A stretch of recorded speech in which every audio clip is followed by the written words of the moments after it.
नमस्कार, भारत माता की जय। भारत की बात में आपका स्वागत है। पश्चिम बंगाल की राजनीति पुनः गरमा रही है। अगले साल 2026 अप्रैल मई के महीने में पश्चिम बंगाल में असेंबली इलेक्शंस हैं। ऐसे में तृणमूल कांग्रेस और भारतीय जनता पार्टी में पुनः ही शब्दों का जो वार है वो शुरू हो गया है। अब पूरे देश के लोग ये जानना चाहते हैं कि पश्चिम बंगाल की राजनीति आगे चल के क्या मोड़ लेगी, उसका क्या इतिहास रहा है। ममता बनर्जी, भारतीय जनता पार्टी और पुनः मुद्दों के बारे में इस सब चीज़ों के ऊपर प्रकाश डालने के लिए आज हमारे बीच में श्री वासुदेव मन्ना जी हैं। नमस्कार आपको भी और आपके सारे दर्शक मंडली को भी नमस्कार। वंदे मातरम, भारत माता की जय। तो वेलकम श्री वासुदेव मन्ना जी। तो आप ऐसे एक अपना एक ब्रीफ इंट्रोडक्शन जानना चाहते हैं आपका। देखिए, वासुदेव मन्ना, जन्म से मैं बंगाली हूँ और जन्म से बंगाली होने के साथ साथ मेरा जो कुल है वो आरएसएस से है और गोत्र मेरा भाजपा है। यही मेरा परिचय है और नाम से मैं वासुदेव मन्ना के नाम से जाना जाता हूँ। जन्म से बंगाली हूँ और बहुत सारे ऐसे राजनीतिक जिम्मेदारियाँ हैं जो कॉलेज लाइफ से लेकर अब तक निभाते आ रहा हूँ। अभी फ़िलहाल एक भारतीय हूँ और भारतीय के नाते, एक भारत की शुभचिंतक होने के नाते, पश्चिम बंगाल के एक बंगाली होने के नाते और पश्चिम बंगाल की शुभचिंतक होने के नाते मैं अपना ही पक्ष रख रहा हूँ। मैं कोई पार्टी का ऑफिशियल प्रवक्ता भी नहीं हूँ और एट प्रेजेंट मैं अपना ही बात रख रहा हूँ आपके चैनल के माध्यम से। और ये आपने ये चैनल प्रोवाइड किया, ये प्लेटफॉर्म प्रोवाइड किया, इसके लिए आपको तहे दिल से धन्यवाद देते हैं, ताकि मेरी आवाज़ जितना भी दर्शक तक पहुँचाने के लिए आपको शुक्रिया करते हैं। तो बहुत ही सुंदर परिचय। और तो पश्चिम बंगाल की पुनः राजनीतिक विश्लेषण करने के लिए हम अपने व्यूअर्स के मेंबर्स के लिए जानना चाहते हैं, उनके बेनिफिट के लिए जानना चाहते हैं कि ये मतलब 1947 से जब से देश आज़ाद हुआ तो पश्चिम बंगाल की राजनीति में क्या क्या उथल पुथल हुआ, पहले कौन रहा, फिर कौन कौन सी विचारधाराएँ धीरे धीरे वहाँ पे सत्ता में आई। देखिए, जैसे कि आप और सभी दर्शक मंडली इससे भली भांति परिचित है कि रविंद्रनाथ जी का भूमि जो हमारे देश को आज जो राष्ट्रीय गान है सब वहीं से उठ के आया है। चाहे राष्ट्रीय गान हो चाहे राष्ट्रीय गीत हो, सारे बंगाल की भूमि से उठ के आए हैं और देने वाला बंगाल भूमिपुत्र ही है। भद्रलोक कहे जाने वाली इस बंगाल कम्युनिटी में से ही बहुत सारे ऐसे विचारक रहे जिन्होंने इस हमारे इंडिपेंडेंसी का जो आंदोलन था इसके एक नया मोड़ दिया था। यही वही बंगाल की भूमि है जिस बंगाल की भूमि ने एक समय इस भारत का जो जीडीपी है वो मैक्सिमम जो कंट्रीब्यूशन था बंगाली था। तब इंडिपेंडेंट बंगाल रहा करते थे। आज बहुत सारे राजनीतिक परिस्थितियों के दौर से गुजरते हुए आज बंगाल जिस तरह से धीरे धीरे जिस तरह से अवनति की ओर जा रहे हैं और जिस तरह से बंगाल के पतन अपने देख ही होंगे दिन दिन, चाहे वो राजनीतिक मानसिकता की कमी हो, चाहे पॉलिटिकल जो पार्टीज़ हैं उनके जो एक तरह से नाकामियाँ भी है, जिसके वजह से बंगाल इतना फेमस बंगाल जो खुदीराम का धरती हुआ करते थे, जो विनय बादल दिनेश के लिए एक समय का एक नाम का ऊर्जा का केंद्र रहा करते थे और स्वाधीनता संग्रामी के ऊर्जा का एक केंद्र रहा करते थे। नेताजी सुभाष चंद्र बोस का धरती भूमि, विवेकानंद का धरती भूमि, जहाँ कभी नारा गुंजाते थे गर्व से कहो हम हिंदू हैं, आज जहाँ हिंदू उत्पीड़ित हो रहा है। तो ये दर्शाता है कि किस तरह से जहाँ वहाँ का बंगाल की जो परिस्थिति है वो किस तरह से ऐसे नाकामयाब लोगों के वजह से आज ये परिस्थिति आके पहुँची है, या इस तरह के जो पॉलिटिकल पार्टीज रही है जो शासन में रहा है पिछले दिनों में भी, चाहे स्वाधीनता के बाद आप देख लीजिए कांग्रेस का दौर रहा, चाहे उसके बाद कम्युनिस्ट का दौर आया, उसके बाद अभी का जो बानो आंटी का गवर्नमेंट है, चाहे जिस तरह से ये मुल्लों का राज उल्टा करके आप अगर देखें तो इस तरीके से जिस तरीके से आज ये दौर आया है ये निश्चित चिंताजनक है और कोई भी शुभाकांक्षी लोगों के लिए ये बड़े चिंता का विषय है। जो भी कोई देश के लोकतंत्र के प्रति आस्था रखने वाले का प्रति ये चिंता, जाहिर सी बात है कि चिंता आना स्वाभाविक है। बिल्कुल सही कहा आपने, क्योंकि बंगाल से मेरा भी एक बहुत ही आध्यात्मिक रिश्ता रहा है। श्री चैतन्य महाप्रभु की जन्मस्थली मायापुर नादिया डिस्ट्रिक्ट और शिला प्रभुपाद जी इस्कॉन के फाउंडर आचार्य उनकी भी जन्मस्थली कलकत्ता वेस्ट बंगाल रही है। तो वर्तमान की दयनीय स्थिति देख के तो बहुत ही दुख होता है। मगर इससे पहले मैं जानना चाहूँगा, जो कम्युनिस्ट के समय बहुत ज़्यादा परिस्थिति खराब थी, फिर उसके बाद ये नंदीग्राम मूवमेंट हुआ, ममता बनर्जी आई, तो उसके विषय में वो किस तरीके से राजनीति में आई, नंदीग्राम मूवमेंट क्या थी और ये परिवर्तन मूवमेंट क्या थी? देखिए, बात ऐसा है, जैसे कांग्रेस जब कांग्रेस सत्ता में रही तब उन्होंने भी बंगाल को लूट फूटने के सिवाय और कुछ दिया नहीं। उसके बाद दौर आया जब थोड़ा राह देखने लगी और उस समय का जो प्रभाव विस्तार करने लगी कम्युनिस्ट पार्टी, उसके तरफ राह देखते हुए बंगाल बहुत ही पहले से ही रिच हुआ करते थे, जिन्होंने लूट फूट करने का काम किया, चाहे अंग्रेज हो। अंग्रेज जाने के बाद उनका ही पैदावार जो उनका ही सौतेले पुत्र जैसे कांग्रेस हो गया, वो कांग्रेस का ही वो अंग्रेज का ही पैदावार पुत्र है सौतेला, तो उन्होंने भी लूटपूट करने में कोई कसर नहीं छोड़ा। तो उसी गुलाम मानसिकता के आज़ाद के लिए फिर उन्होंने राह देखा। जब कम्युनिस्ट के राह देखा, कम्युनिस्ट भी अपना पद पे, और जैसे ही सत्ता मिल गई, जैसे ही ये लंका में पहुंचा, वो रावण बन गए। फिर से दोबारा वही चालू किया। तो फिर तीसरी बार इन्होंने राह देखा किसका?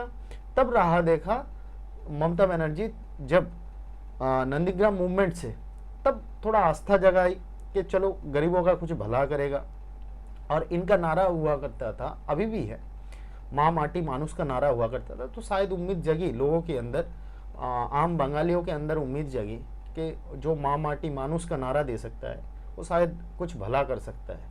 तो आज तक तो ऐसा कुछ भला दिखा नहीं, परंतु हाँ, नंदीग्राम मूवमेंट जो आपने बोला, उस समय का जो इंडस्ट्रियलिस्ट आए थे, हमारे बीच अभी नहीं रहे रतन टाटा जी, उनके टाटा ग्रुप्स जब वहाँ आए, नैनो का फैक्ट्री, जो एक दौर में जैसे जैसे ये राजनीतिक विडंबना सोचिए या अपारदर्शिता सोच लीजिए, जैसे इससे पहले जब आईटी सेक्टर को डेवलपमेंट की बात आई थी, तब कम्युनिस्ट ने उस आईटी सेक्टर को लेने से इनकार कर दिया था, क्योंकि लेबर का नौकरी चली जाएगी। इन्होंने उस दूरदर्शिता को नहीं समझे, उन पश्चिम बंगाल की परिस्थिति को उस हालत में छोड़ दिया जिस हालत में एक सौतेली माँ अपने बेटे को भी नहीं छोड़ते, उस हालत में छोड़ दिया।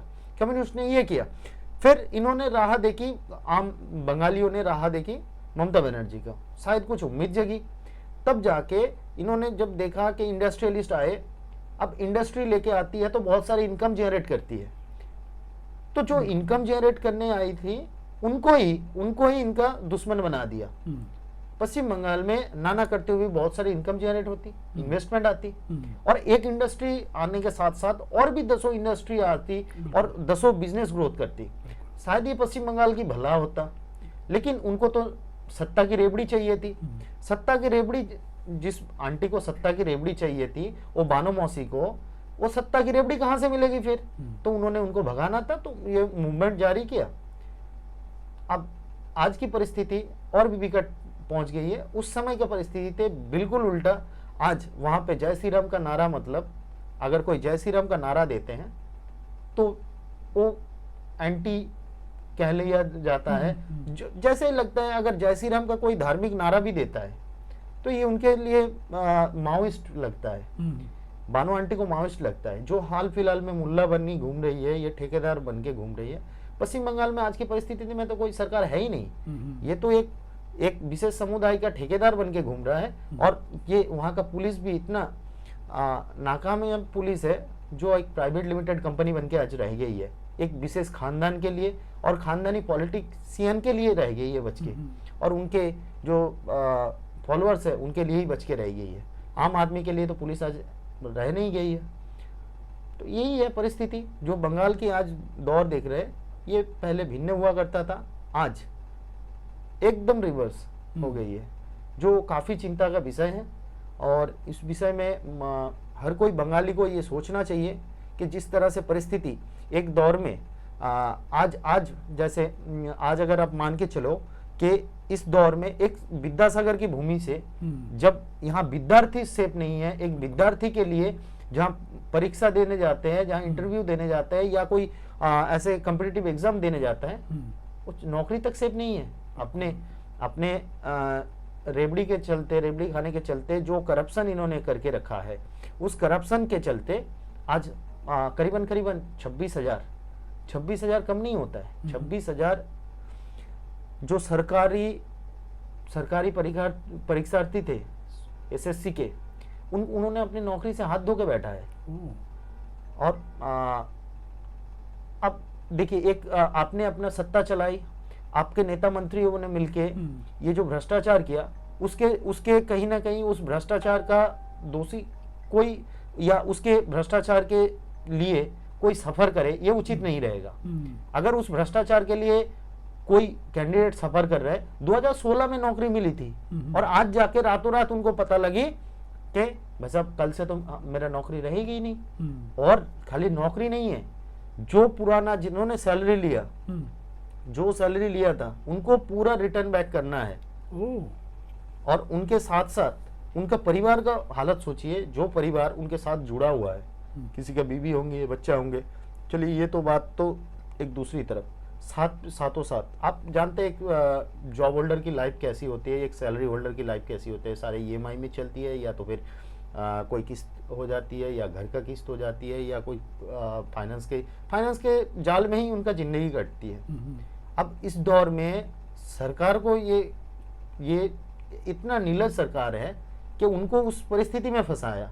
आज ये लोग मजबूरन सुसाइड करने के लिए मजबूर हो जाएंगे, इतना परिस्थिति खराब कर दी।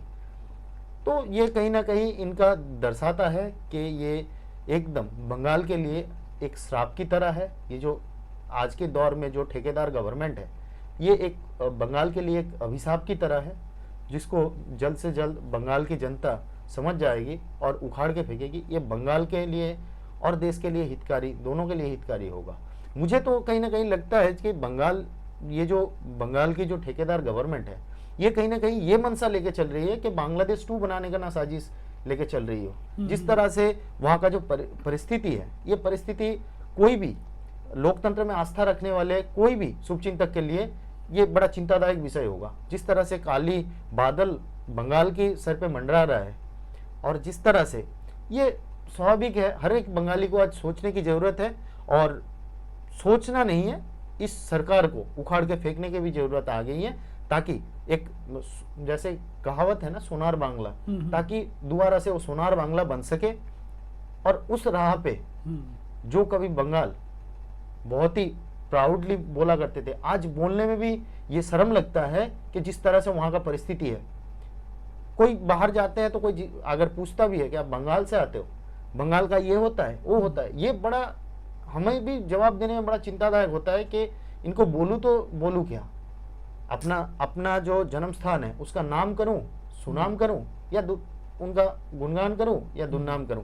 एक बंगाल की धरती जो रविंद्रनाथ टैगोर की रविंद्र संगीत से कभी गूंजा करती थी, आज वहीं से बॉम्ब की आवाज से गूंजती है, दहल जाती है। तो ये चेंजेस आया है जो आज हर बंगाली को आज ये चिंता में डाली हुई है। और आने वाला समय में मुझे लगता है जितना कि हर कोई बंगाली यही चाहता है कि ये जो बानो सरकार है, विशेष संप्रदाय की सरकार है, जो एक ठेकेदार सरकार बनी बैठी हुई है, उनको उखाड़ के जरूर फेंकेगी। आप बिल्कुल वासुदेव जी, मेरे भी कहीं जो थिंकर्स रहे हैं, बुद्धिजीवी, उनसे भी मेरी यही चर्चा होती है, उनका भी यही विषय है, यही चिंता का विषय है कि जो एक समय जो हमारी देश की इंटेलेक्चुअल कैपिटल हुआ करती थी, कल्चरल कैपिटल हुआ करती थी, और इवन ट्रेड कैपिटल हुआ करती थी, क्योंकि उस समय हमारे पास इतना बड़ा कोस्टल लाइन था बे ऑफ बंगाल का। तो आज बड़ी ही ख़राब स्थिति में वर्तमान सरकार की वजह से हम लोग पहुंच गए हैं। तो ऐसे में हम आना चाहते हैं कि 2019 के लोकसभा में भारतीय जनता पार्टी को आदरणीय प्रधानमंत्री जी के नेतृत्व में काफ़ी अच्छी परफॉर्मेंस रही थी, काफ़ी अच्छी सीटें आई थी, और 2021 का चुनाव भी उन्होंने असल परिवर्तन के नारे से लड़ा। तो आपके हिसाब से भारतीय जनता पार्टी की परफॉर्मेंस कैसी रही, और क्या क्या ऐसे विषय रहे जो वो उस समय उन विषयों को टच नहीं कर पाई, या उनको करना चाहिए था तो ज़्यादा बेहतर परफॉर्मेंस आती? देखिए, मेरे ख्याल से भारतीय जनता पार्टी ने बड़े सूझबूझ के साथ, बड़े पारदर्शिता के साथ ये लड़ा है चुनाव और उनका अच्छा परिणाम भी आया है। आप सीट के बारे में ना जाइए, वोट शेयर के बारे में भी जाइए। वोट शेयर के बारे में भी देखोगे तो काफ़ी अच्छा गेन हुआ है। और मुझे लगता है बंगाल की हवा जिस तरीके से बह रही है, तो ये कहीं ना कहीं दीदी जो कथित मौसी है, उनका जो भी सगे संबंधी है, उनके परिवार के लिए बहुत ही बड़ा खतरा के विषय बन के घूम रही है आज। तभी तो इनको मिर्ची लगी हुई है आजकल। आते जाते हर हिंदू को टारगेट करना, हर त्यौहार पे हिंदुओं को टारगेट करना, रामनवमी में टारगेट करना, चाहे दुर्गा पूजा जहाँ हमारे वहाँ का दुर्गा पूजा हो वहाँ टारगेट करना। आपको बड़ा आश्चर्य होगा कि जैसे आप एक कम्युनिटी के लिए कुछ स्पेशल करते हैं, चलिए आप कोई कट मूल्य बनिए, कुछ मूल्य बनिए, उससे हमें कोई मतलब नहीं है, लेकिन हमें तो गर्व से अपने को हिंदू बोलने दिया जाए, ये हमारा राइट्स भी है। बिल्कुल। और आपको उसमें ये एक वोट बैंक बचाने के लिए आप किसी धर्म में कुठाराघात नहीं कर सकते। आप जरूर करिए किसी संप्रदाय को खुश करने के लिए, आप अपने वोट बैंक बचाने के लिए, लेकिन दूसरे संप्रदाय को तो ऐसा नाइंसाफी मत करिए। बांग्लादेश की परिस्थिति आप बनने तो मत दीजिए। आपका मनसा क्या दर्शाता है? इसका मतलब मनसा दर्शाता है कि बांग्लादेश में जिस तरह से परिस्थिति क्रिएट हुआ है, आप भी उसी परिस्थिति के तरफ लेके जाना चाहते हो, उस बंगाल को धकेलना चाहते हो। जिस बंगाल के भूमि से कभी काजी नजरुल इस्लाम जन्मे थे, आप उस तरफ लेके जाना चाहते हो। आज बांग्लादेश 2 बनाने का साजिश कर रहे हो आप। जिस आज क्या दर्शाता है ये आपका?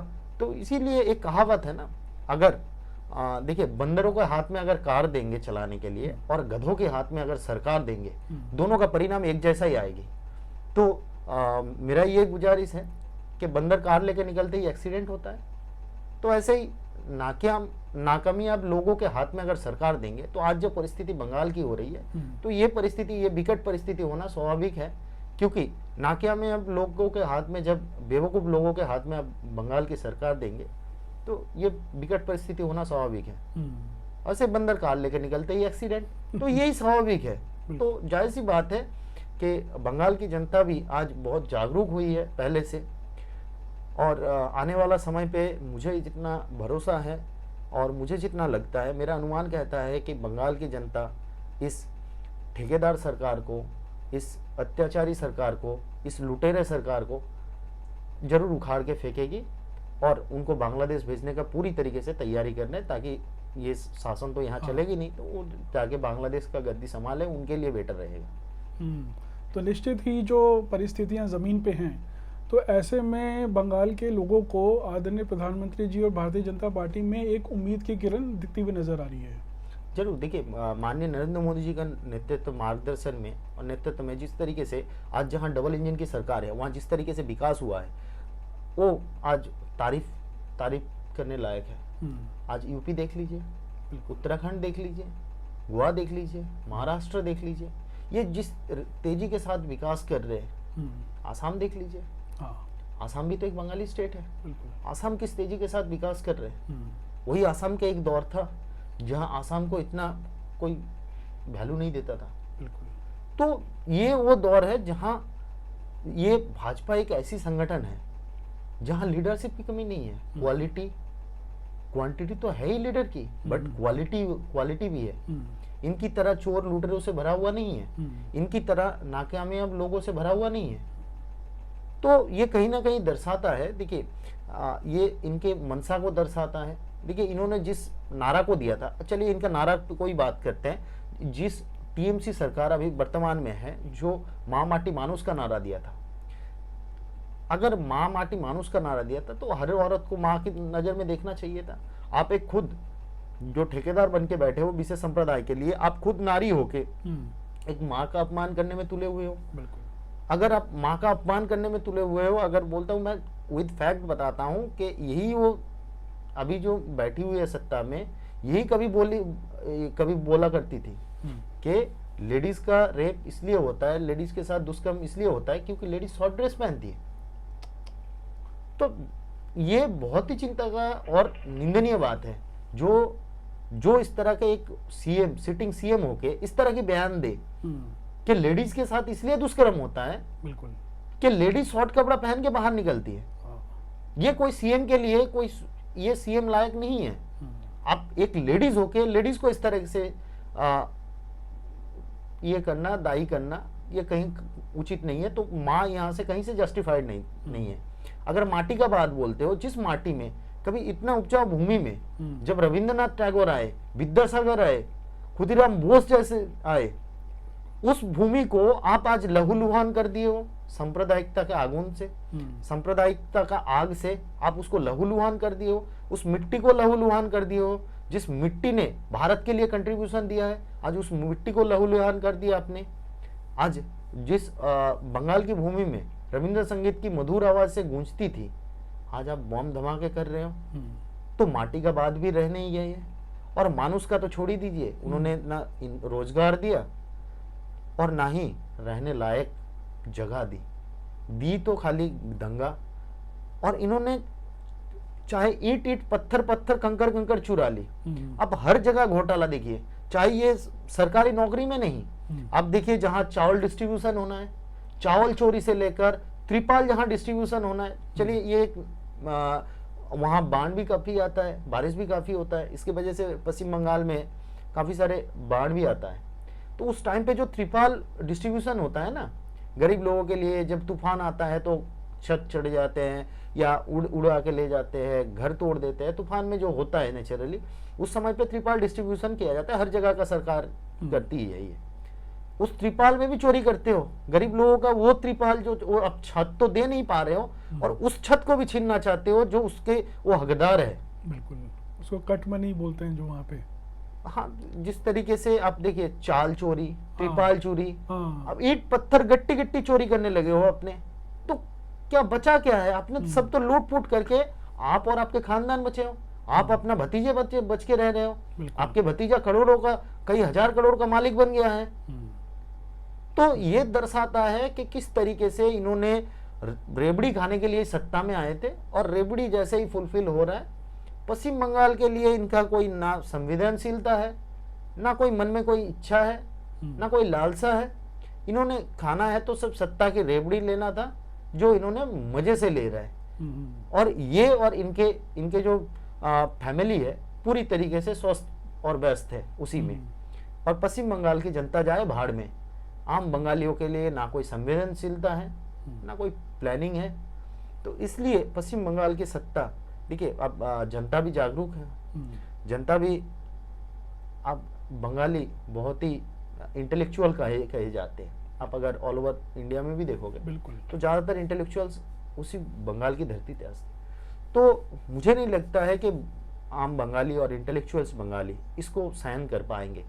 तो ये जल्द से जल्द इसका रिजल्ट दे देंगे और आपको देखने को भी मिलेगा, आपको नहीं पूरे दुनिया को देखने को मिलेगा, जिस तरह से इनको उखाड़ के ऐसे फेंकेंगे कि इनको दोबारा आना मुश्किल ही नहीं, नामुमकिन हो जाएगा।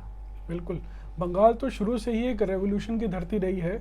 अगर मैं आज़ादी के समय का भी अगर रेवोल्यूशन देखूं तो अधिकतर जो हमारे एमिनेंट स्कॉलर्स थे और इवन जो जिन्होंने सीधा लोहा लिया था अंग्रेज़ी सरकार से, वो अधिकतर लोग वेस्ट बंगाल से थे। और उसके बाद वो खैर मूवमेंट विभिन्न देश के विभिन्न पार्ट्स में फैली।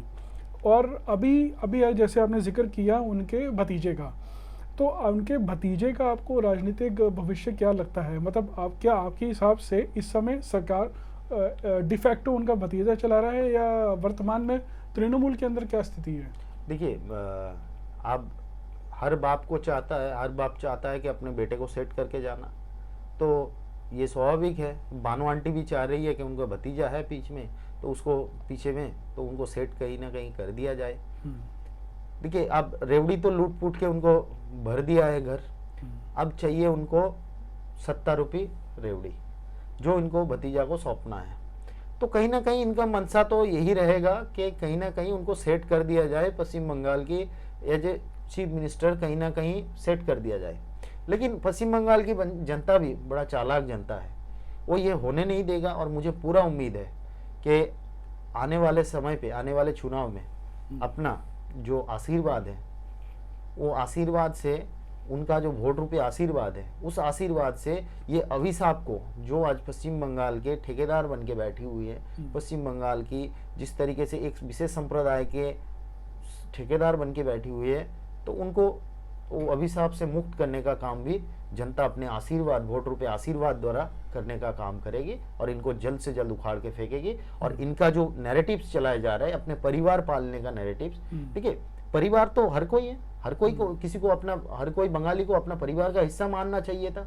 लेकिन आपने क्या किया, बंगाल की उस एक एक साधारण गरीब परिवार को आपने आज रोजी रोटी के लिए, एक दाल चावल के लिए तरसा दिया। मच्छी चावल तो छोड़िए, बहुत दूर की बात है, एक दाल चावल के लिए तरस खा रहे हैं आज।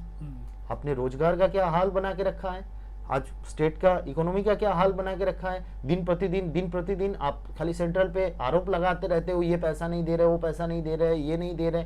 अरे आपने कर्ज कितना में डुबा दिया, ये सोचने वाली बात है। आज पश्चिम बंगाल को जिस तरह से अपने कर्ज के दलदल में धकेल दिया है, ये निश्चित ही हर पश्चिम बंगालियों को, हर पश्चिम बंगाल के जो वहां रहने वाले हैं और हर बंगाली को सोचने की आवश्यकता है और इनका मुंह तोड़ जवाब देना चाहिए। आए दिन जिस तरीके से आपने आरजीकर का घटना देखा है, आए दिन जिस तरीके से हर ना कोई घटना देखते हैं, और आए दिन जिस तरीके से एक ना एक भ्रष्टाचार का मुद्दा उजागर हो रहा है, ये आरोप नहीं लगा रहे, ये सचमुच हो रहा है, सचमुच हो रहा है। और ये आरोप नहीं है, बिल्कुल आरोप नहीं, मैं सरकार के ऊपर आरोप नहीं लगा रहा हूं, ये सही में हुआ है और ये प्रूवन है। जो कोर्ट से प्रूवन हो जाए उसको आरोप नहीं कहते।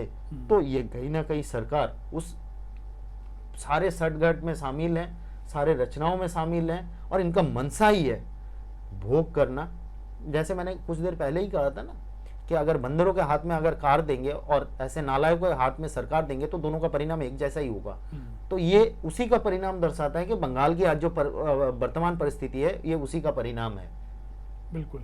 तो जैसे आरजी कार का आपने जिक्र किया, मैं ये प्रश्न आपसे पूछना भी चाह रहा था कि उस केस में, इतने सेंसिटिव केस में भी पश्चिम बंगाल की सरकार की तरफ से कोई भी सहानुभूति हमें देखने को नहीं मिलेगी।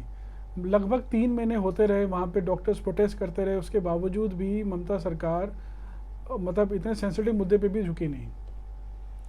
देखिए, बात यह है कि उन्होंने उसके बाद जो महिलाओं के लिए कानून लाया, लेकिन सद इच्छा के अभाव कहीं ना कहीं दिखाए दर्शाता है। देखिए, जिस तरीके से सद इच्छा होता है ना, आपके मनसा सही नहीं हो तो वो कानून किसी काम का नहीं है।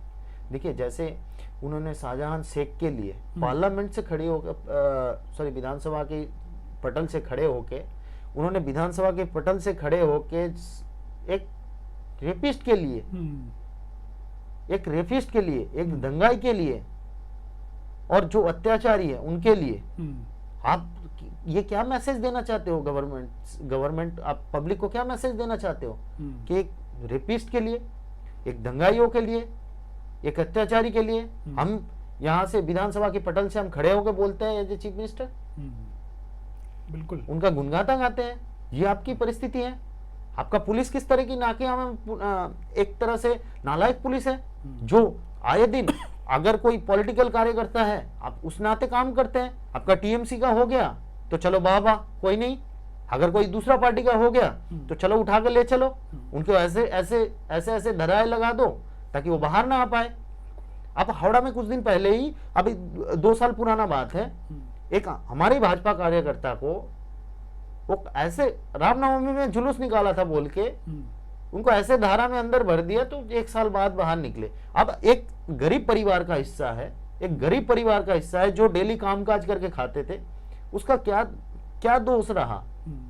यही जय श्री राम का नारा लगाना या रामनवमी में सम्मिलित होना? ये तो हमारा अधिकार है ना कि हम अपना जो डिवोटी है उसको माने, या हमारा अगर कुछ मन से भक्ति भाव है तो उनके लिए हम भक्ति से कहीं जाए। तो ये वहां किस तरीके से, ये क्या दर्शाना चाहते हो? मतलब आप बांग्लादेशी 2 बनाने का साजिश लेके चल रहे हो। ये तो खाली पश्चिम बंगाल के लिए हानिकारक नहीं है, बिल्कुल। मुझे तो लगता है ये नेशनल सिक्योरिटी के लिए भी एक थ्रेड है, जो भारत के लिए, अखंडता के लिए एक थ्रेड बन के रह गया है आज ये ऐसी सरकार। बिल्कुल वासुदेव जी, मुझे ध्यान है एक समय ऐसा था ममता बनर्जी की सरकार में, जब वहाँ पे श्री राम नवमी की, काली पूजा, दुर्गा पूजा की ज़्यादा छुट्टियाँ नहीं दी जाती थी। दुर्गा पूजा की तो उनको देनी पड़ती थी क्योंकि वो वहाँ का एक मुख्य त्यौहार है, 2 दिन की छुट्टी लेनी पड़ती थी। मगर कोई भी त्यौहार जो दूसरे संप्रदाय का होता था उसके लिए भर भर के छुट्टियाँ दी जाती थी। रथ यात्रा के लिए इतना बंदोबस्त नहीं किया जा सकता था। अब जब भारतीय जनता पार्टी वहाँ पे थोड़ी सी सक्रिय हुई, तब मैंने देखा 2-3 वर्ष लगातार देखा वहाँ पे न्यूज़ में कि वहाँ पे काली पूजा के लिए भी छुट्टी है, दुर्गा पूजा के लिए 10 दिन की छुट्टी है, रथ यात्रा में तो श्री जगन्नाथ रथ यात्रा में तो दीदी खुद जा रही हैं वहाँ पे मिलने। तो बिल्कुल आप जैसे बता रहे हैं अंदर अंदर परिस्थिति वही है, बट हाँ क्योंकि उनको लग रहा था कि उनकी जो राजनीतिक ज़मीन है वो खिसक रही है, तो शायद उन्होंने ये सब का प्रक्रिया किया।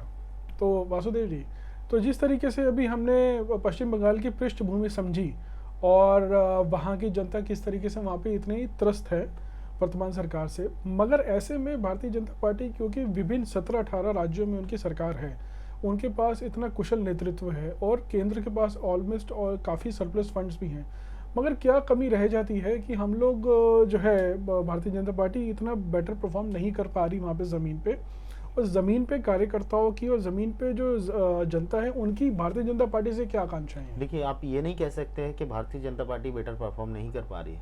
मेरे ख्याल से बेटर परफॉर्म इसलिए कर पा रही है क्योंकि जनता भी त्रस्त हो चुकी है। जहां हमारा एक भी सीट नहीं था, हाँ। आज विधानसभा में हम 78 लेके बैठे हुए। बिल्कुल। वहाँ जिस तरीके से इलेक्शन चलती है और इलेक्शन के समय आपने देखा होगा, यहाँ से बॉम्ब मार देते हैं, वहाँ से छोरी चला देते हैं, वहाँ इसका घर जला देते हैं, कोई फांसी के फंदे में लटका हुआ मिलता है, पेड़ में लटका हुआ मिलता है। जिस तरीके से ऐसे राजनीतिक असुविधा के दौरान भी जहाँ पुलिस का आपको सहायता नहीं मिलता है, उस दौर से गुजरते हुए भी भारतीय जनता पार्टी अगर ऐसे आज 77-78 सीट लाना विधानसभा में, ये कोई साधारण बात नहीं है। जहां हम थे ही नहीं, जहां जहां का लोग ये सोचते थे, आम बंगाली ये सोचते थे कि भारतीय जनता पार्टी तो बाहर की पार्टी है, ये सोचते थे। आज उनको ये सोच पाना कि भारतीय जनता पार्टी हमारे हित के पार्टी है, राष्ट्र प्रथम की पार्टी है, आज ये कोई बड़ी कम उपलब्धियां नहीं है। ये और जिस तरह से वोट शेयर में बढ़ोतरी हुई है, ये आप में एक सचमुच गर्व का पल है।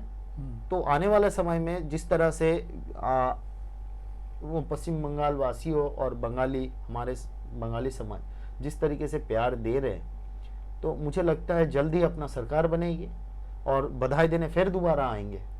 मतलब परिवर्तन सुनिश्चित है। परिवर्तन सुनिश्चित है। और ये जो खेला करने निकल पड़े थे ना, हाँ। आज इनके साथ ही खेला हो रहा है। ओके। इनके सरकार में सब चोर और लुटेरों तो भरा हुआ है, हाँ। जो हर एक बंगाली आज देख रहा है। आप नाना करते हुए जहां देखिए, जहां हाथ डाल रहे ये वहां घोटाला। बिल्कुल। तो ये दर्शाता है नाकामी अभी, और पश्चिम बंगाल की जनता सचमुच त्रस्त हो चुकी है।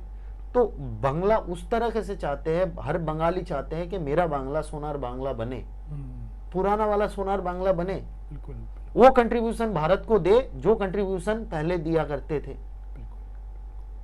तो कहीं ना कहीं ये जो राजनीतिक परिस्थिति है और जो लीडर है उनका नाकामी भी दर्शाता है। और आने वाला समय में हर एक बंगाली इसको मुंह तोड़ जवाब देंगे और इस अहंकारी और अत्याचारी सरकार को उखाड़ के फेंकने का काम करेंगे। कोई भी बंगाली नहीं चाहता है बांग्लादेश 2 बनते देखना, कोई भी बंगाली नहीं चाहता है। लेकिन कुछ मुस्लिम में ऐसे आज टीएमसी पार्टी जैसे पॉलिटिकल पार्टी जो एक बिना ना किसी का ना कोई दूरदृष्टि है, ना कुछ सोच है, ना कोई विचार है इनके पास, ना आचार है कोई, ये चले थे सत्ता ठीक करने और आज खुद ही लूटपुट करके खाए पी के सब ईंट पत्थर बालू जो मिला इन्होंने खाने चालू कर दिया। तो जनता ने देखा ये सारा चीज जनता के सामने है और जनता आने वाले समय पे मुंह तोड़ जवाब देगी। ओके। तो अभी नेक्स्ट ईयर मार्च अप्रैल मई में शायद चुनाव होंगे।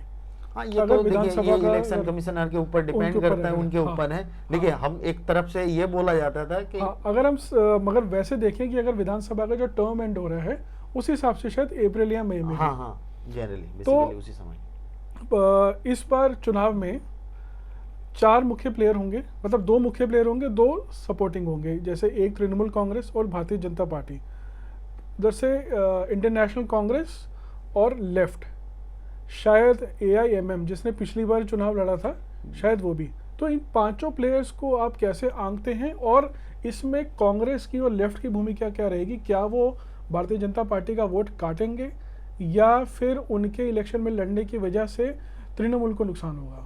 देखिए, बात ऐसा है कि ये डायरेक्ट भारतीय जनता पार्टी को निश्चित फ़ायदा होगा। किस वजह से? क्योंकि टीएमसी पार्टी से जनता की मूड उब चुकी है और ये कहीं ना कहीं दर्शाता है, इन्होंने जिस तरीके से एक विशेष संप्रदाय को खुश करने का कोशिश किया है, वही खुश करने का कोशिश राहुल गांधी जी और उनके परिवार करते हैं।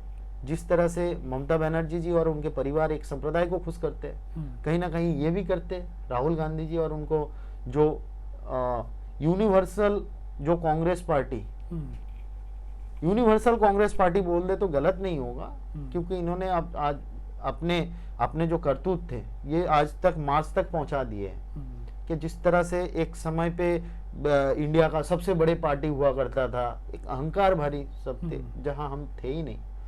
तो इन्होंने, जनता ने देखा है वो दौर, तो कहीं ना कहीं ममता बनर्जी, उनके पार्टी और राहुल गांधी जी, उनके पार्टी AIMIM और उनके जो ठेकेदार, वो भी तो एक संप्रदाय का ठेकेदार ही है। तो ये तीनों ना कहीं एक ही सिक्के का चट्टे बट्टे हैं, ये कोई अलग नहीं है। और भारतीय जनता पार्टी सबके साथ, सबके विकास, सबके प्रयास और सबके विश्वास के मंत्र से चलती है, चलने वाली, ऐसे दूरदर्शिता रखने वाली एक पार्टी है जो नेशन फास्ट की बात करते हैं। तो ये जग जाहिर है कौन क्या चाहता है। बिल्कुल। एक बांग्लादेश 2 बनाने का सोच रहा है और एक पार्टी चाह रही है कि भारत विश्वगुरु बनने के और आगे बढ़े।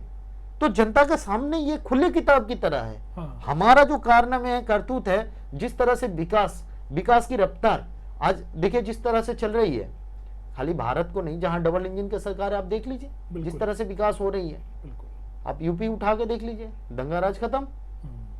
तो कहीं ना कहीं देखिए ये जनता के मन में आया है कि इस बार परिवर्तन जरूरी है और लाना भी जरूरी है। तो एकमात्र विकल्प, चॉइस भारतीय जनता पार्टी छोड़ के और कोई नहीं है। ये हर एक बंगाली के मन के प्रेम भावना है जो अपने आशीर्वाद भारतीय जनता पार्टी को देने जा रही है और निश्चित ही आने वाले समय में भारतीय जनता पार्टी की सरकार बनेगी। तो वासुदेव जी, तो मुझे आपकी बातों से और जितना मैं बंगाल के इतिहास को समझा हूँ, मुझे ऐसा लगता है कि वहाँ की जनता ने मन बना लिया है कि तृणमूल कांग्रेस से अब पीछा छुड़वाना है और बाकी जो प्लेयर्स हैं, चाहे कांग्रेस है, AIMM है, लेफ्ट है, उन सबको पता है कि ये सारे एक ही सिक्के के चट्टे बट्टे हैं। तो अगर ऐसे में, अगर भारतीय, क्योंकि ऐसे में तो फिर वोट स्प्लिट होने का तो नाम ही नहीं होता। मतलब ऐसे में एक जो एंटी ममता वोट है वो कांग्रेस और लेफ्ट में ना स्प्लिट होते हुए भारतीय जनता पार्टी को मिलना चाहिए, तो which is a very good thing. तो अब मैं क्योंकि आप एक काफ़ी एक्टिव काडर भी रहे हैं, पार्टी के विभिन्न पदों में भी रहे हैं और ज़मीन से भी आप काफ़ी जुड़े हुए हैं, तो इस पॉडकास्ट की हमारे एक प्रयास होगा कि हम भारतीय जनता पार्टी और राष्ट्रीय स्वयंसेवक संघ के बड़े अधिकारियों को भी ये भेजें। तो आपके बिहाफ पे जनता के आप क्या क्या सुझाव आप देना चाहते हैं? देखिए, बात यह है कि हम पार्टी के आए दिन हम अपना जो पदाधिकारी उनका सम्मान करते हैं और आए दिन हम ऐसा एक उनका जो सुझाव होता है उस हिसाब से हम काम करते हैं। हमारा इतना बड़े एक पार्टी, आज सबसे बड़े संगठन है, राजनीतिक दल है, RSS जैसे बड़े संगठन आज वर्ल्ड में नंबर 1 है। भारत में तो छोड़िए, ऐसा वर्ल्ड में नंबर 1 है। और जिस तरह से संगठन, ये एक संगठन है, देश के लिए सोचते हैं। ये शायद ही आज कोई ऐसा संगठन आज के दिन में एग्जिस्ट करता है जो हर कोई आज सोचता है परिवार बचाओ। आज ये देश बनाने निकले हैं, ये परिवार सोचते हैं तो हम देश सोचते हैं। यही, और इस संगठन से जुड़ा रहा, इसके लिए मैं सभी मेरे जितना भी मार्गदर्शक रहे सबको मैं तहे दिल से धन्यवाद देता हूँ और शुक्रिया अदा करता हूँ कि मुझे इतना लायक समझा कि मुझे बहुत सारी जिम्मेदारियां दी जिसको मुझे निभाने का मौका मिला। मैं भी प्रयास किया कि मैं पूरी तरीके से उस जिम्मेदारी को निर्वहन करूं और देश और समाज के लिए कुछ भला कर सकूं। तो मेरा योगदान जितना हो सके मैं दिया, अपनी तरफ से सच्चे तन मन धन से पूरी तरीके से अपने आप को समर्पित किया, देश सेवा की भावना के साथ लोक समाज के कल्याण के लिए मैंने अपने आप को समर्पित किया। तो उनसे मुझे और कुछ सीखना है जो वही मार्गदर्शन दे सकें। अब हम क्या मार्गदर्शन दें उन्हें जो हमसे सीनियर है, ये हमारे विचार के खिलाफ जाता है। तो हमें उनसे सीखना है अभी भी बहुत कुछ। तो आने वाला समय में जो भी कुछ जिम्मेदारी मिलेगा वो ज़रूर मैं निर्वहन करूँगा। और आपने मुझे इतना समय दिया, आपका प्लेटफॉर्म दिया, तो आपको भी धन्यवाद, और आपके चैनल को भी, और आपके माध्यम से मैं सारे देशवासियों को इस नववर्ष की, जो अभी चल रहे हैं, इस हिंदू नववर्ष की शुभकामनाएं देता हूं, और सभी के लिए कुशल मंगल की कामना करते हुए इस मंगल कामना के साथ मैं सभी को धन्यवाद करता हूं। निश्चित ही वासुदेव जी, आप बहुत ही विनम्र व्यक्तित्व हैं। आपने एक ज़मीन पे बहुत काम किया है, और ईश्वर से ही प्रार्थना है कि भारतीय जनता पार्टी संगठन आपको भविष्य में और अधिक जिम्मेदारी दे, और आप इसी तरीके से देश के लिए और बंगाल की जनता के लिए काम करें। और हमारी आशा है कि हम आपसे फिर से पुनः आने वाले दिनों में फिर से इंटरेक्ट करें, जिस तरीके से हम वेस्ट बंगाल के इलेक्शन की जरूर आएंगे। बंगाल की सरकार बनने के बाद जरूर शुभकामनाएं देने फिर आएंगे, और धन्यवाद देने। बिल्कुल, और आपको पहला विशाख की तरफ की भी बहुत बहुत बधाई। धन्यवाद आपको भी, और सभी दर्शकों को भी। Thank you. धन्यवाद।